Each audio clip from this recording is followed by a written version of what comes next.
comments.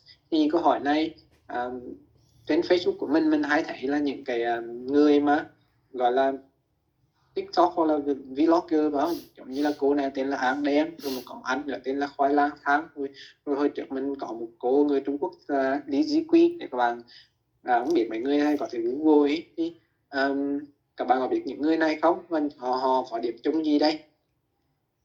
Now fifth question, we have the phrase carpe diem. What does it mean? Câu 5 chúng ta có cụm từ là carpe diem phải không? Cụm từ này nó nghĩa là gì đấy? Câu hỏi cuối cùng, chúng ta thấy bài thơ này, would you accept the shepherd's invitation? Bài thơ này nó được đưa ra với định dạng là một cái lời mời mọc, một cái lời đề xuất, một lời mời mọc. Vậy nếu các bạn là người mà cái lời mời mọc này được gửi đến là người tiếp nhận cái lời mời mọc này, thì bạn có chấp nhận không? Có tiếp nhận, các bạn có đồng ý trước cái lời mời mọc đó không? Or would you reject it? Hay là liệu các bạn sẽ từ chối đây? So those are the questions that that should be helpful for you in preparing for today's lesson. So những câu hỏi này các bạn có thể là nhiều bạn đã suy nghĩ trước rồi, nhưng mà có thể một số bạn chưa có tìm hiểu trước, thì bây giờ bạn có thể tận dụng thời gian này để tìm hiểu và xem xét đấy. Okay, now we're going to talk a little bit about Marlowe, the guy who wrote today's poem. Bây giờ chúng ta sẽ nói một chút về tác giả ấy. Now, Christopher Marlowe, he was born in 1564 and he died in 1593, so he was quite young when he died, right? He was a poet and playwright, and he was a very important figure in the English Renaissance. And one of the most noteworthy thing about this field is that he is supposed to have left lots of influence on William Shakespeare, who is obviously more famous than him, but also who we're going to encounter later on in the course, right? Đầu tiên về tác giả Christopher Marlowe, thì ông này là một nhà thơ và nhà viết kịch người Anh, sinh sống vào thế kỷ thứ 16, sinh năm 1564, mất năm 1593, thì có thể là khá trẻ, đúng không? Khi mà ông này qua đời, là một nhân vật rất quan trọng trong văn học Anh thời kỳ phục hưng. Và một điều mà chúng ta có thể lưu ý về nhân vật này đó là ông để có nhiều nhà học giả cho rằng là ông này đã để lại một số cái ảnh hưởng rất là quan trọng cho William Shakespeare, là một cái nhà thơ và nhà viết kịch mà rõ ràng là nổi tiếng hơn ông này, và cũng là người mà chúng ta sẽ tìm hiểu sau này trong khóa học của chúng ta. Now, this poem, The Passionate Shepherd's Love, is in dialogue with another poem that we're going to look into next week, which is The Nymph's Reply to the Shepherd. And that next poem is written by Sir Walter Raleigh, who is also one of Marlowe's contemporary. Chúng ta thấy bài thơ này nó đi theo cặp với một bài thơ khác nữa, đó là bài The Nymph's Reply to the Shepherd. Đó chính là bài thơ mà tuần sau chúng ta sẽ tìm hiểu. Thì bài thơ The Nymph's Reply to the Shepherd được viết bởi một người cũng sống cùng thời với Marlowe, nhưng mà lớn tuổi hơn Marlowe một chút, đó là Sir Walter Raleigh. Thì đây, những vật này chúng ta sẽ tìm hiểu vào tuần sau ấy. Rồi bây giờ mình sẽ đọc lại một lần nữa bài thơ này cho các bạn nghe. Come live with me and be my love, and we will all the pleasure prove, that valley, grove, hills and field, woods or steepy mountain yield. And we will sit upon the rock, seeing the shepherd feed their flocks, by shallow rivers to who fall, melodious birds sing marigold. And I will make thee beds of roses, and 1,000 fragrant posies, a cap of flowers and a kirtle, embroidered all with leaf of myrtle. A gown made of the finest wool, which from our pretty lamp we pull, fair lined slippers for the cold, with buckles of the purest gold. A belt of straw and ivy birds, with coral crabs and amber stirred. And if these pleasures may thee move, come live with me and be my love. The shepherd's twins shall dance and sing for thy delight each May morning, If these delight thy mind may move, then live with me and be my love. Okay, now I think we're ready to go. Now, Duy, Đạt, Tài, Hoàng, and Huy, are you ready to present your work?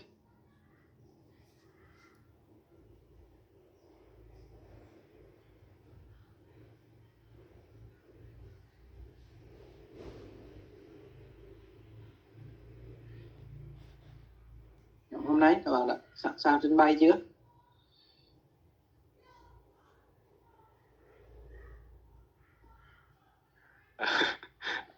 Not so much. Nhưng mà các bạn chưa thì cứ mình có gì mình chuẩn bị được gì rồi thì mình cứ trình bày thôi, không cần lo gì nhiều cả, cần phải áp lực là phải trình bày cho nó hoàn hảo hay là suôn sẻ này kia. Các bạn có gì thì cứ trình bày cho mọi người, chia sẻ cho mọi người thôi. Yeah. Okay, so show us what you got and then you'll be fine. Mình có gì thì mình chia sẻ thì thôi. Okay, now so this is group 1's presentation. Okay. Can we just go straight to the talking and yes, because yes, we yes. didn't. Yeah, because we didn't prepare a PowerPoint yes. slides or some kind like that. So yes, doesn't matter. Just go for it. All right. So about our presentation, do we need to like summarize the poem or introduction the poem and the poet or any kind of that? We're going to talk about it later. Now just show us what you got. All right. About the keywords, so I'm going to go first to the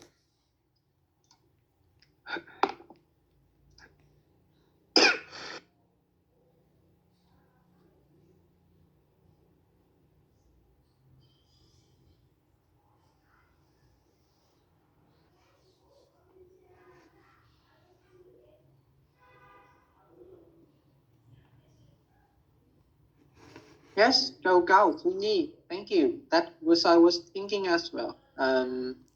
Go Gao. Yes. Okay, now Huy, are you ready to go again? You wanna take over? Yeah. Okay. Now before you go, I have now before you resume your presentation, I have a question. What is the Renaissance then? What is the Renaissance? It's a kind of time in history about I think it was kind of famous of Leonardo da Vinci. You know him? Yes. Yeah. I don't really know much about this because I'm not really into stuff like arts and things like that. Yes. You should have looked it up then. Excuse me? You should have looked it up then. You should have done a bit of research about it. But yeah, just go on with what you have. Just. All right. So I'm going to go on to the Carpe Diem. Yes. Yeah. First off about the definition. Carpe diem is a Latin expression meaning seize the day, used for saying that people. Then where was she living before she comes to the countryside to live with the shepherd? Well, I think the listener. Yeah, the listener is living somewhere else is 100% different.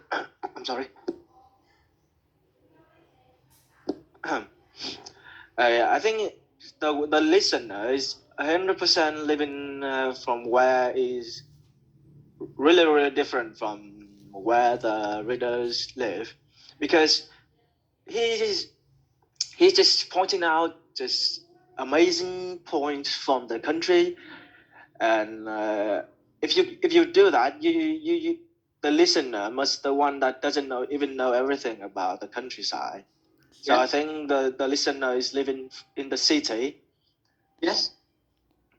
Yes, and then that also shows through the verb come, right? Come live with me. Điều đó là con Yeah. được thể hiện qua cái động từ come, phải không? Come khi chúng ta dùng come có nghĩa là gì? Cái người mà đang được mời gọi đó họ phải đến từ một nơi nào đó khác, phải không? Mình mà dùng động từ come là được.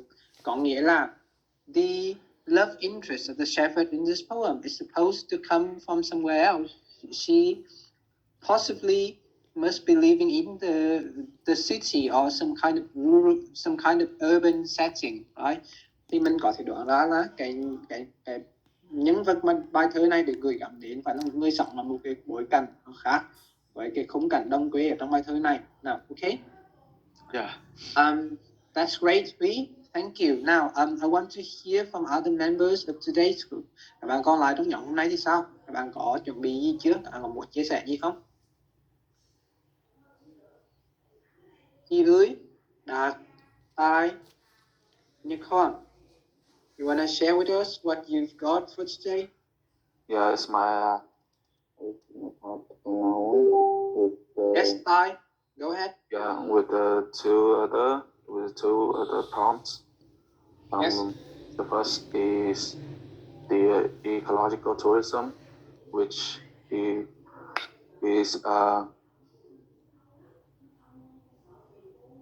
which has been shown in the poem in the first what is it called? That valleys, groups, hills, and fields, woods, or steppy mountain views, and by shallow rivers to whose falls. These lines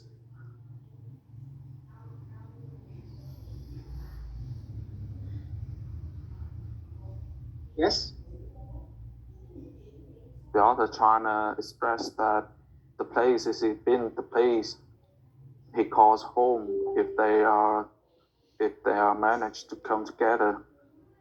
He showed that his whole place is a beautiful, romantic home with various scenes that they can enjoy when being together. And he's trying to persuade the girl from the other place to come with his. Is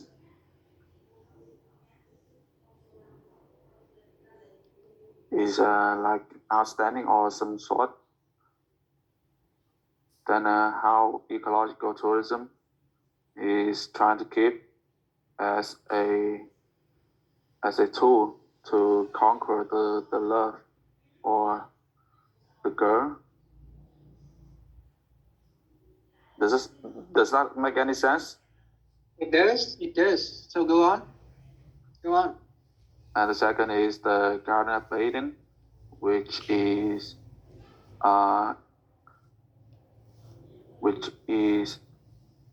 in the Old Testament book of Genesis, the biblical in earth paradise inhabited by the first created man and woman, Adam and Eve. This maybe you want to show that in that place there's only love between the author or the shepherd and his love from other place to live, to enjoy their lives together till the end, which just them and the ecological tourism like surround them. In general, they want to be together alone with nothing else but them and the beauty of their lives. Yes. Yeah, that's all I can think about. You can Yes. You can ask me. I have a questions. So you were talking about this kind of very beautiful, romantic, and perfect scenario that the shepherd is trying to use to persuade the girl to come over and live with him, right? And I'm wondering which adjective can be used to describe that scenario. So we have perfect, we have idyllic, and what else? What other adjective can be used to describe such a scenario?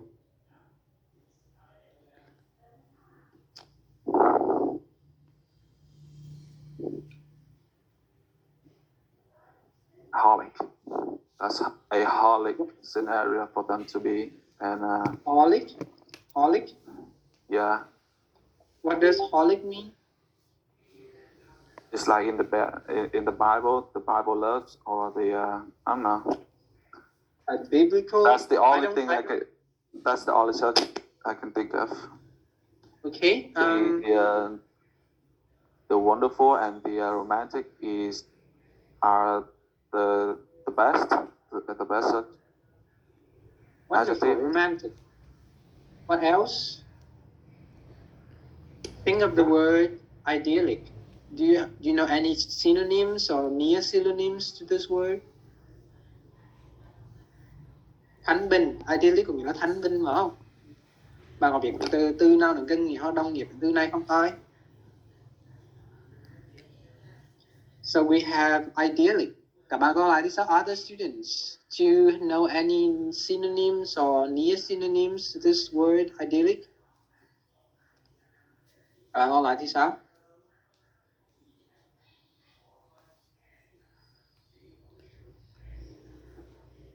So we have idyllic, we have bucolic. What were you saying? I think peaceful. Yes. Yes. Bucolic, sorry. Bucolic, idyllic, peaceful. What else? Picturesque. Yes. Thank you, Da. Funyi, transcribe.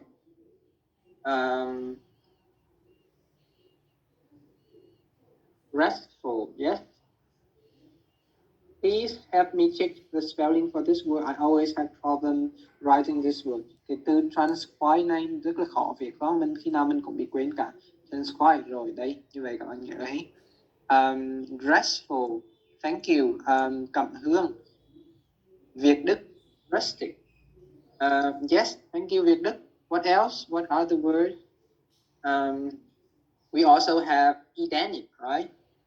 Khi mình nói đến cái gì đó mà nó thuộc về thiên đường, nó rất là hoàn hảo đến mức mà rất là gọi là lý tưởng luôn, thì mình có tính từ là Edenic. Đồng nghĩa với Edenic thì chúng ta có là paradisal, right? Chúng ta có tính từ paradisal bắt nguồn từ danh từ paradise, cũng đồng nghĩa với là Edenic. Hoặc là chúng ta có là halcyon. Halcyon nó là một tính từ rất là hay, nó cùng song với nó gần nghĩa với idyllic hoặc là bucolic, nó mang nghĩa là bình yên, chứ những cái bức họa, một bức tranh đồng quê mà rất là yên bình, làm cho mình cảm giác rất là thoải mái thì nó là halcyon chứ. Hoặc là mình có một tính từ khác là utopian chứ. Utopian có nghĩa là một thế giới mà nó hoàn hảo chứ. Now, okay, so the scenario that the shepherds described in order to persuade the girl to come over and live with him is idyllic, bucolic, peaceful, picturesque, transcribe, restful, rustic, Edenic, paradisal, halcyon, utopian. Thank you for your contribution. Now, let's get back to the keyword that we have for today. Bây giờ chúng ta nói một chút về những cái từ khóa mà chúng ta có cho ngày hôm nay. Now, first of all, the Renaissance. Now, the author of today's poem, he lived and composed during the Renaissance, and he was also a very important man in the literary scenes of England during this time, right? And that posed the question, what is the Renaissance? Chúng ta thấy là Mã Lầu sống vào thời kỳ phục hưng và là một nhà văn, một nhà thơ, một nhà viết kịch có ảnh hưởng rất là lớn trong cái văn bản của nước Anh vào thời kỳ này. Thì nó sẽ đặt ra câu hỏi là vậy thời kỳ phục hưng là gì đây? Nào, Renaissance, khi chúng ta nói chữ Renaissance nó là một từ mà mình cũng rành lắm, nhưng mà nếu các bạn học tiếng Pháp thì các bạn sẽ thấy là từ này về gốc gác thì nó sẽ rất là giống với một từ trong tiếng Pháp, đó là René, đó là mình có tiếng Pháp, mình có từ Nes, ne là sinh ra, phải không? René có nghĩa là sinh ra lần nữa. And when we talk about something being born again, khi mà chúng ta nói đến cái gì đó nó được sinh ra lần nữa, thì the implication is that it was once alive and then it was dead and then and now it is being born again, right? Thì khi mà chúng ta nói đến chữ Renaissance, cái gì đó mà được sinh ra lần nữa, thì cái ngụ ý là gì? trước đây nó từng sống nó mà bây giờ nó, và sau đó có một giai đoạn nó bị chết, bị lùi tàn rồi, bây giờ nó đáng được là sinh sôi nảy nở lần nữa. Thì cái thứ đó, cái chủ thể mà đang được nói đến ở đây chính là văn minh phương Tây, được chưa? Khi mà những cái nhà sử học, khi mà họ nhìn lại thế kỷ này, họ nhìn lại thời kỳ này và họ đặt ra cái thuật ngữ thời kỳ phục hưng này, thì họ đang nói là đang có một góc nhìn rằng là gì, văn minh phương Tây vào thời của người Roma và người Hy Lạp thì nó rất là rực rỡ, nó rất là huy hoàng, phải không? Nhưng mà từ thời gọi là thời cổ đại đó cho đến thế kỷ thứ 14, 15, tức là thời kỳ Trung Cổ, thì nó rất là không có nhiều cái thành tựu nổi bật. Nó người ta hay dùng là đếm dài Trung Cổ đó, được chứ? Mặc dù cái ý tưởng gọi là đếm dài Trung Cổ đó ngày nay nhiều nhà sử học cũng đang rất là tranh cãi, tại vì nó không có chính xác lắm, được chứ? Nhưng mà khi mà chúng ta đang nhìn nhận từ góc độ của thời kỳ phục hưng, thì cái thời kỳ Trung Cổ đó là một thời kỳ mà văn minh phương Tây được cho là nó lùi tàn, nó không có cái thành tựu gì đáng kể cả, cho đến thế kỷ thứ 15, 16. Thì thế kỷ thứ 15, 16 này được cho là thời điểm mà văn minh phương Tây nó trỗi dậy trở lại, nó bắt đầu đơm hoa kết trái lại, nó bắt đầu được sinh ra lần nữa. Yeah. So this is the context in which this poem is situated.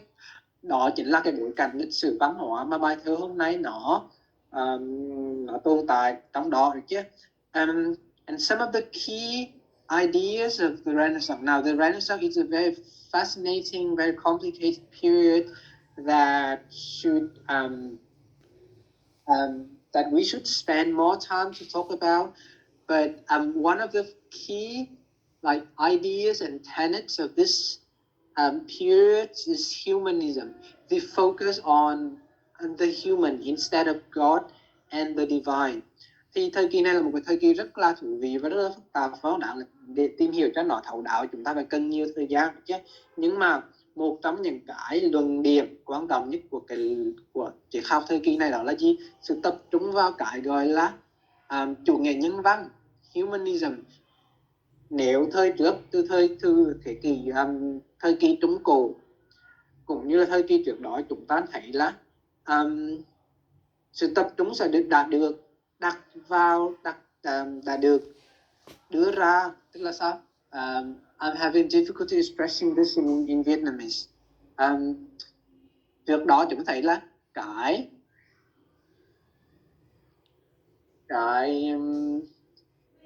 cái chủ thể mà được cho là linh thiêng nhất, là đẹp đẽ nhất, là gọi là tối cao nhất chính là thượng đế và các cái thần linh, nó thuộc về giáo hội. Nhưng mà trong thời kỳ phục hưng này, cái sự tập trung là được quay trở lại cho chính là con người được xem là gì, là cái sản phẩm mà nó đẹp nhất, nó hoàn hảo nhất, nó tối thượng nhất, chưa?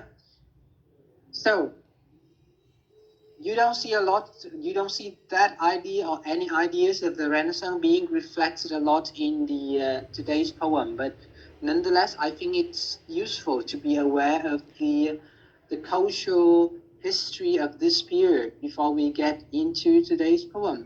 Thì khi thơ hôm nay chúng thấy là cái nội dung của nó cũng như là cái hình thức của nó không có phản ánh nhiều lắm những cái giá trị cũng như là tư tưởng của thời kỳ phục hưng, chưa?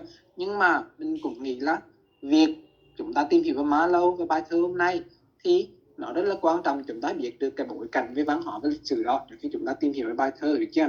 Okay, now so the main the whole poem could be summed up as an invitation, right? It is basically about a guy trying to seduce, trying to urge a girl to leave everything behind and come over to join him in a life of pleasure and happiness. Bài thơ này, cái nội dung cái nội dung cơ bản nhất của bài thơ này chính là một lời mời mọc, một lời đề xuất, yeah. Chàng trai trong bài thơ này đáng mời mọc, đáng cố gắng thuyết phục cái người tình của mình bỏ lại mọi thứ phía sau để đến sống với mình, để tận hưởng một cuộc sống mà chúng ta vẽ nó rất tươi đẹp. Nào, because of that, I think the spirit and the attitude of the poem could be encapsulated to the phrase carpe diem. Thì thông qua đó chúng thấy là cái tinh thần, cái cảm xúc của bài thơ này nó có thể được tóm gọn lại. Từ là gì? Carpe diem là một cái cụm từ tiếng Latin mang nghĩa là seize the day, chợp lấy khoảnh khắc, chợp lấy thời gian trước mắt, được chưa? Có nghĩa là gì?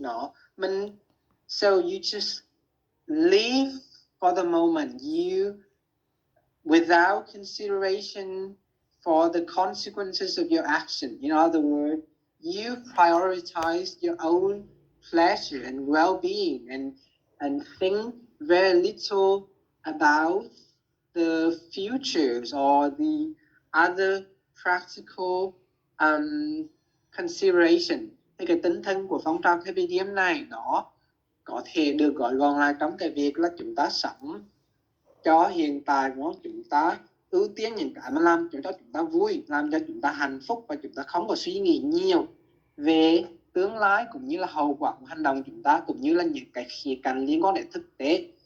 For example, if we get back to the poem, you see that there is no mentions of how they're going to find the money to support their luxurious lifestyle, right?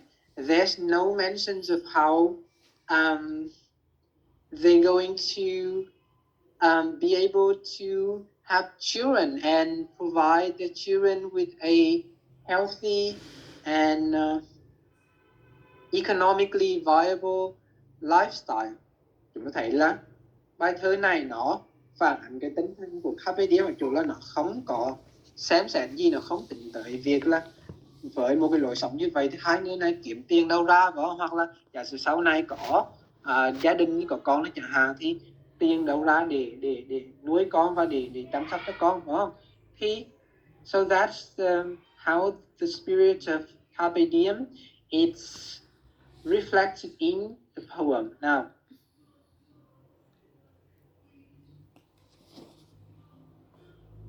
the scenario, and here we get to the third, the final keyword, the Garden of Eden. Bây giờ chúng ta nói về cái từ khóa thứ ba là Garden of Eden.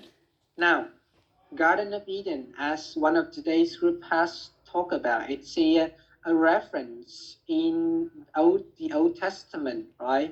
Như một trong thành viên của nhóm hôm nay đã nói đến, thì chúng ta có khái niệm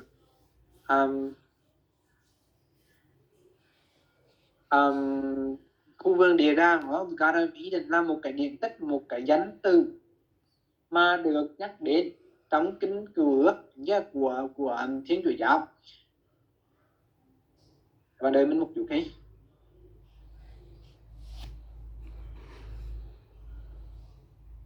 Garden of Eden is a reference in the Old Testament, and that's supposed to be where Adam and Eve lived before they were casted out of heaven, right? Chúng ta thấy vườn địa đàng là một cái nơi mà theo điển tích trong kinh thánh, chúng ta thấy đó là nơi Adam và Eva sống trước khi bị Chúa Trời đuổi ra khỏi, đúng không? Thì cái Garden of Eden này nó thường được nhắc đến giống như là một nơi với một cuộc sống rất là hoàn hảo, đúng không? Không có chết chóc, không có bệnh tật, mọi thứ rất là hoàn hảo và cuộc sống rất là tươi đẹp. Tất nhiên đó là trước khi hai người này, người ta gọi là hai người đàn ông và đàn bà đầu tiên, Adam and Eve, mắc tội và bị Chúa trừng phạt bằng cách là đuổi ra vườn địa đàng. Và nhớ là có biết là hai người này mắc tội gì không? What crime did they commit? Hai người này, Adam and Eve, mắc tội gì đây các bạn mà bị Chúa Trời đuổi ra khỏi vườn địa đàng vậy? Dạ, trái cấm. Yes, tại cấm đó là tại gì vậy Huy? Và nó diễn ra như thế nào? Huy có thể nói cho mọi người biết được không? Dạ, trái cấm đó như theo em biết là trái táo. Dạ, thì có một con rắn. Dạ, yêu dụ ba Adam. Con rắn là ai đó? Hay là nó chỉ đơn thuần là một con rắn thôi? Dạ, con rắn đó là tiếng cho ma quỷ. Con rắn là quỷ Satan ấy, Satan. Dạ. Rồi, và nó diễn ra như thế nào nữa Huy? Dạ thì con rắn này dụ bà Eva ăn, và sau đó bà Eva này lại mang trái táo này về cho ông Adam ăn, và muốn mình là cũng như là lớn mạnh hơn, hoặc là với lại là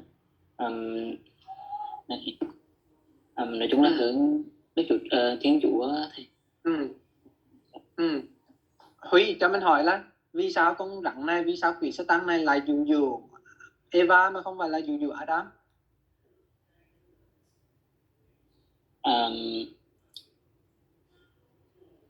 Dạ ông Adam thì khó dụ hơn bà Eva. Vì đang khó hả? Dạ em chỉ biết nghe đây thôi ạ. Rồi cảm ơn Huy hí. Thank you Huy. Now, let's talk about my questions because I have some questions related to this keyword, right? Bây giờ chúng ta xem xét một chút về câu hỏi mà mình đã đưa ra cho các bạn về từ khóa này. Look up the Garden of Eden. What kind of place is it? Is it real or fictional? If it is real, where it's supposed to be? Các bạn có tìm hiểu câu hỏi này không? Chúng ta thấy vườn địa đàng đó nó có phải là một nơi có thực không? Hay là mà nếu mà thực thì nó ở đâu đấy? Có ai muốn chia sẻ không?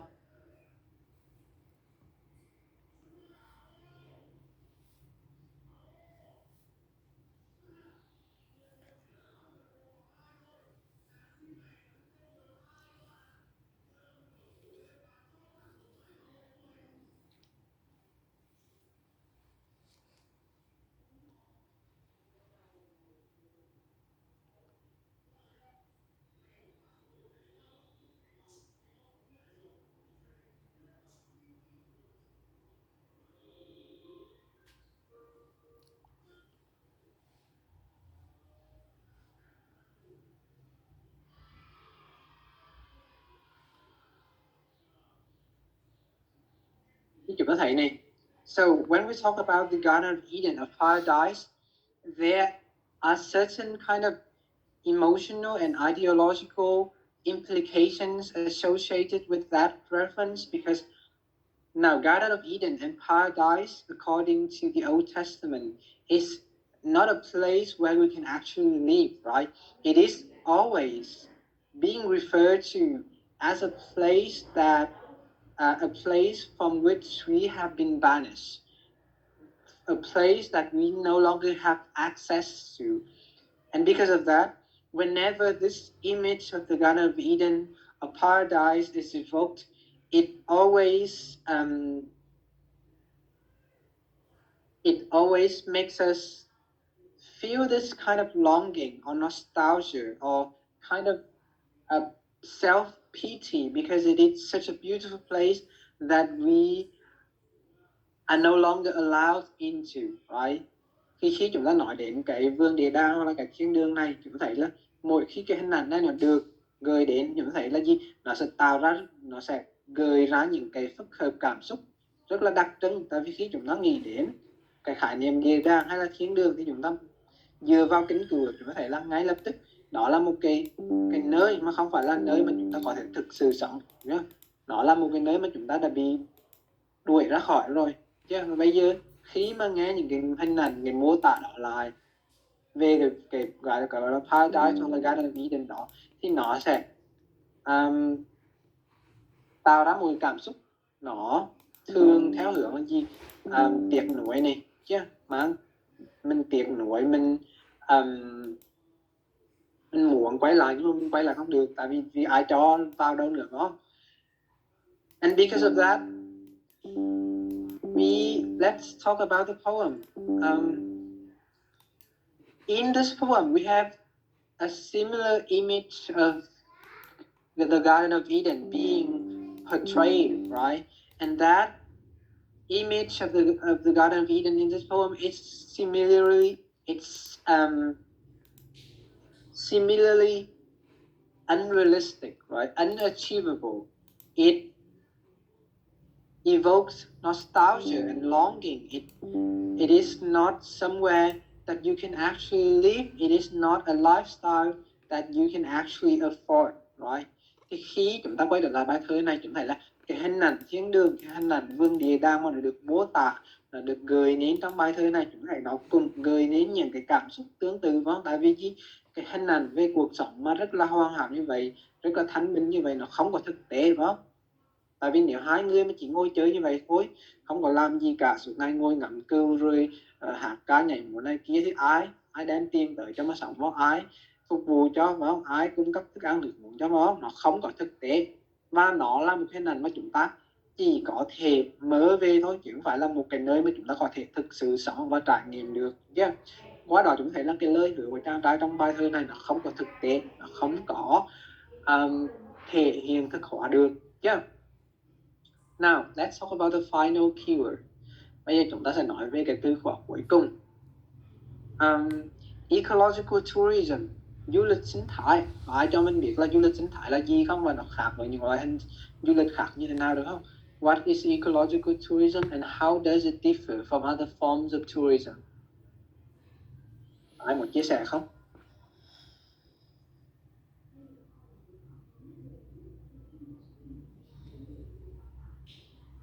Ai muốn chia sẻ không?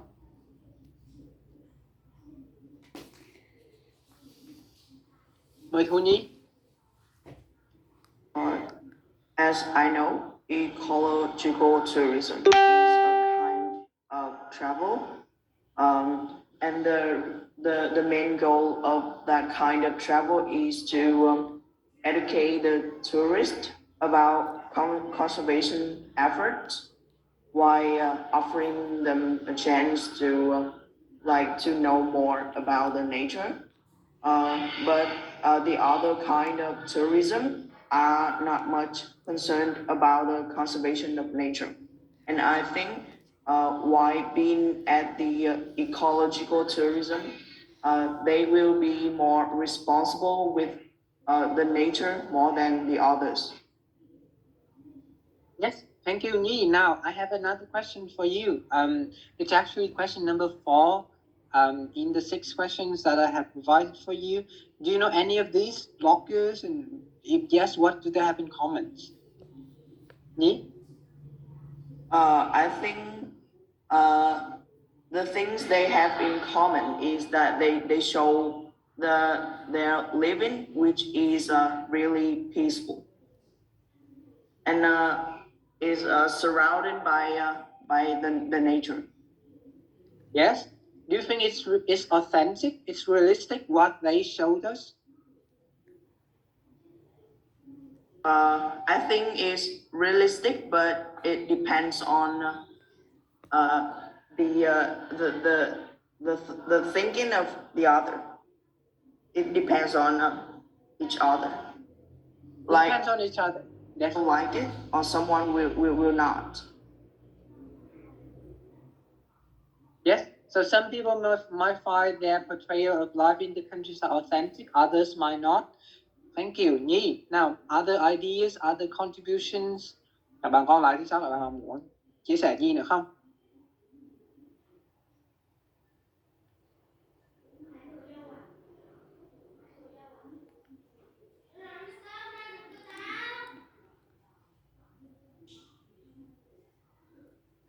And when we think of ecological tourism, as Nhi said, it is a form of tourism which is supposed to encourage reconnection to nature and a kind of responsibility towards the natural world, right? The thing about ecological tourism is that it only exists on the conditions that the people who participate in this kind of tourism have been separated, have been disconnected from nature, right? Because otherwise, this concept wouldn't have existed in the first place.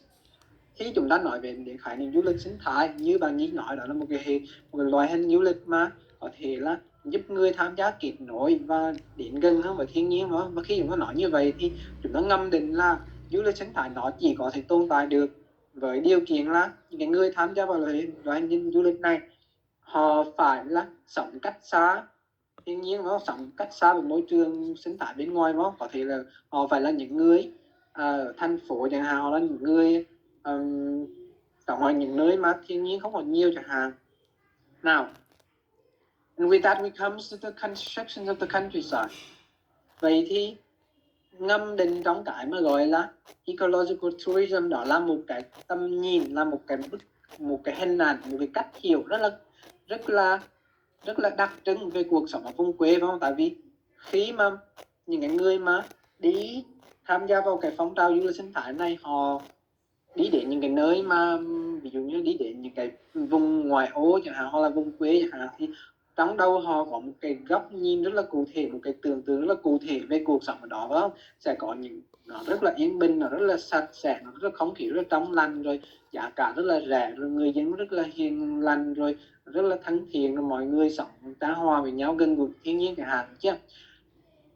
How realistic and how accurate is that vision? Vậy thì theo các bạn, cái tầm nhìn đó, cái góc nhìn đó, cái cách nghĩ đó nó có chính xác không? Nó có chính xác không, hay là nó không chính xác, hay là sao đấy? Có ai muốn chia sẻ không?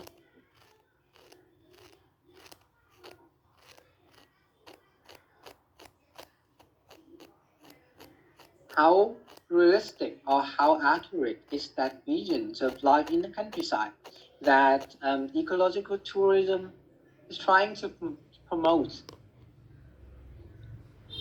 Khi những người mà làm hoạt động du lịch sinh thái chẳng hạn, là những người đi tham gia vào hoạt động này, họ tưởng tượng về cuộc sống vùng quê như vậy thì nó có chính xác không, hoặc hay là rằng how accurate is that vision?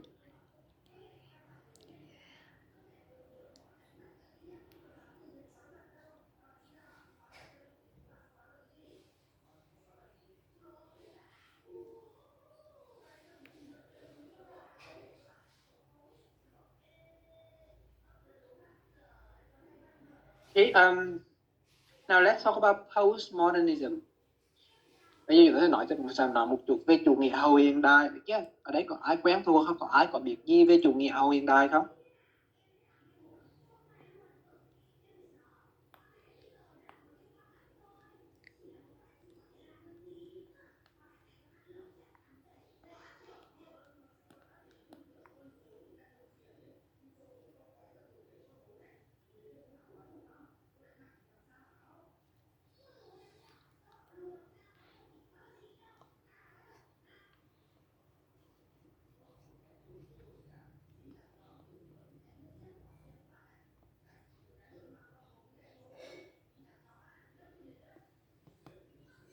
Ở buổi hôm nay các bạn có thể tìm hiểu thêm về chủ nghĩa hậu hiện đại.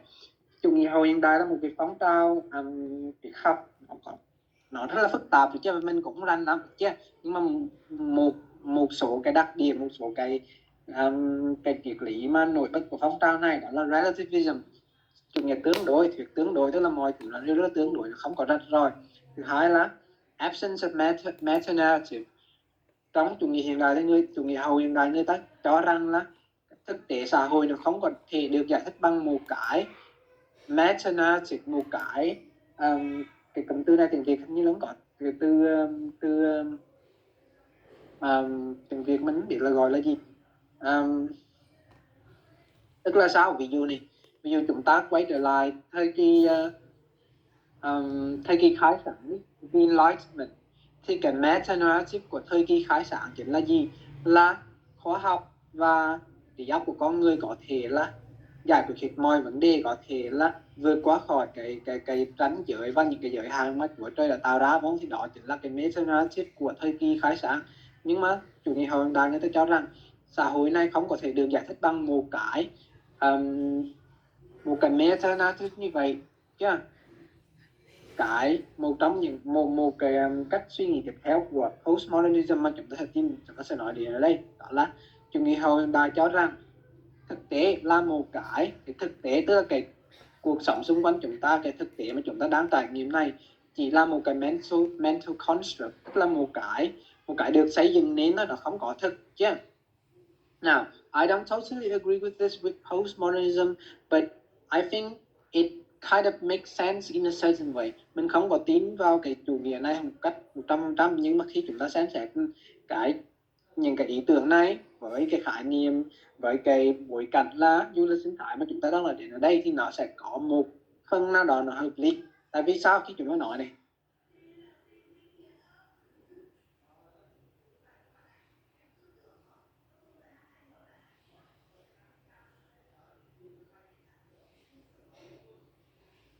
Think of the countryside and the image that you have of this place that is called the countryside. I think it's safe to argue that it is both a reality. In other words, there is this place that exists objectively that is called the countryside. On the other hand, it is also a social construct, meaning that the associations, the meanings, the pictures, the imagination that we have of this place is socially constructed. It's built upon our social imagination. So it is a combination of these two things, right? Cụ thể là gì? Khi chúng ta nghĩ về cái gọi là countryside, vùng quê, phải không? Thì nó vừa là một cái thực tế, theo nghĩa là gì? Khi nó là một cái nơi, có một cái nơi cụ thể, rất là vật lý, một cái môi trường cụ thể, một cái nơi cụ thể được gọi là vùng quê, được chưa? Tuy nhiên, cái cách chúng ta nghĩ về cái nơi đó, cái cách chúng ta tưởng tượng về nơi đó, những cái liên tưởng, những cái kết nối, những cái suy nghĩ của chúng ta về cái nơi đó, nó được xây dựng nên từ cái trí tưởng tượng xã hội của chúng ta, được chứ? Nó là từ trong đầu chúng ta mà ra, được chứ? Nó không có thực tế, được chứ? Thì cái countryside đó, cái thực thể mà gọi là countryside đó, nó là sản phẩm của một bên là cái reality, một bên là cái social construct đó. Một phần thì các bạn sẽ đặt câu hỏi là gì? Cái social construct đó, cái cách chúng ta nghĩ về cái thực thể mà được gọi là the countryside đó, nó đến từ đâu? Do ai tạo ra? Thì nó sẽ quay trở lại bài thơ mà chúng ta đang nhìn những ngày hôm nay, đang phân tích ngày hôm nay. Chúng ta có thấy là gì? Văn học, hội họa, âm nhạc chính là một phần, cũng là những cái tác nhân quan trọng trong việc định hình cách chúng ta suy nghĩ về thực tế, về những cái chủ thể khác nhau trong cuộc sống của chúng ta, phải không? Cụ thể ở đây, bài thơ này nó nằm trong một cái truyền thống thơ ca gọi là The Pastoral, và cái The Pastoral này chính là một cái, nó đóng một vai trò rất quan trọng trong việc định hình cách nghĩ, cách nhìn nhận, cách tưởng tượng của chúng ta về cuộc sống ở vùng quê, được chứ? Nó vẽ nên một cái bức tranh rất là lý tưởng, rất là tươi đẹp về cuộc sống ở nơi đó, mà có thể là nó hơi xa rời thực tế một chút. Okay, so that's it for me. Any questions? Anything that you want to add? Anything that you want to argue with? Anything that you want me to elaborate further?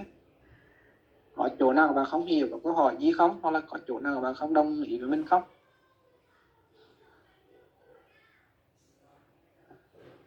Mọi người, ở đây có 52 sinh viên, không ai có câu hỏi gì cả, không ai có suy nghĩ gì cả. Có chỗ nào bạn không hiểu không? Hoặc là chỗ nào bạn không đồng ý không?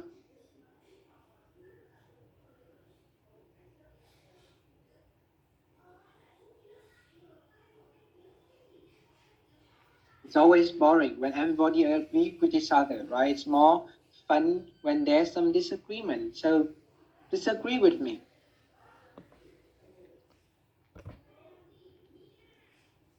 Is there anything that you don't agree with? Anything that you want me to elaborate further? Okay, so that's it. Now, from today's group, do you have anything you want to add? Anything that you didn't have the chance to share with your classmates? Nhóm hôm nay trên bay các bạn có muốn bổ sung gì không? Có chỗ nào các bạn muốn chia sẻ thêm không?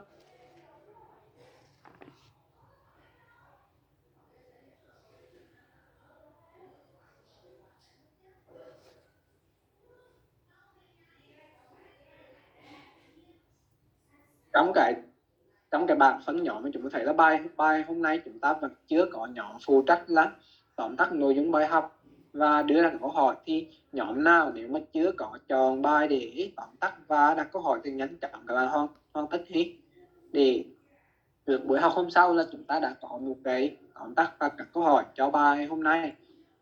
Huy, Trị Đạt, Việt Tài, Nhật Hoàng, Quang Huy, nếu có câu hỏi ở đây thì các bạn phải chịu trách nhiệm là giải đáp chưa?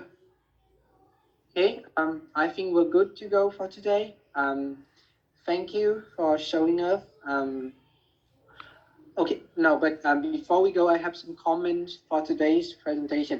Trước khi chúng ta nghỉ thì mình có một vài nhận xét cho bài trình bày ngày hôm nay. Tất nhiên bài đầu tiên thì nó không có thể là các bạn có khó khăn trong việc liên lạc và làm việc với nhau thì mình không có trách được chứ, nhưng mà hôm sau cũng như là những bài trình bày sau nữa thì mình muốn là các bạn chuẩn bị kỹ càng hơn gì. Mình không có thể là lên lớp rồi bắt mọi người chờ và sau đó là chỉ có 2 thành viên trình bày như vậy, nó rất là thiếu tôn trọng giáo viên và các thành viên, các bạn khác trong lớp, được chưa? We all know that it's difficult to work with each other, it's difficult to study, it's difficult to just exist during this time, but at least we make an effort, right? Tất nhiên là rất là khó, có rất là nhiều chuyện vấn đề khó khăn khác mà các bạn gặp phải, nhưng mà nhất chúng ta cùng nhau cố gắng, được chưa? Đó là về mặt chuẩn bị, về mặt các bạn triển khai và các bạn tổ chức cái nội dung của bài trình bày của mình thì nhóm hôm nay làm khá tốt. Hồi này nó có 2 bạn đến trình bày, phải không? Thì các bạn có thể đi theo hướng đó để cho chúng ta có thể tìm hiểu về những từ khóa đó, chúng ta đào bới vào những cái khía cạnh khác nhau, xem thử là những cái từ khóa đó nó cho chúng ta biết những cái nội dung gì, những cái đặc điểm gì về tác phẩm mà chúng ta đang trình bày, chưa? Và thêm nữa là khi các bạn trình bày thì các bạn nói theo ý của mình đi, đừng